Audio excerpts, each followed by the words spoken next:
Alright, so in this tutorial, I'll be showing you how to write your first Java program. So if you follow the installation guide for Eclipse, your screen should be looking like this right now. So what you want to do next is just click on create a new Java project.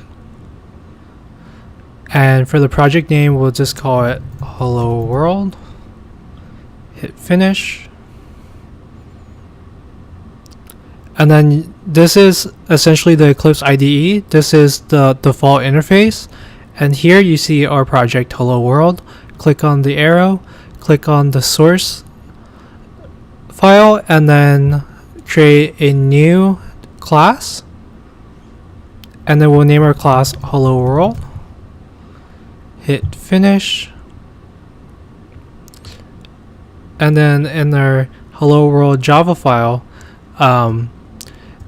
what you want to do is type public static void main, just all the default things, and then here you want to type system.out.println and type hello world. Alright, and then hit this green button up here, hit OK. Hello world.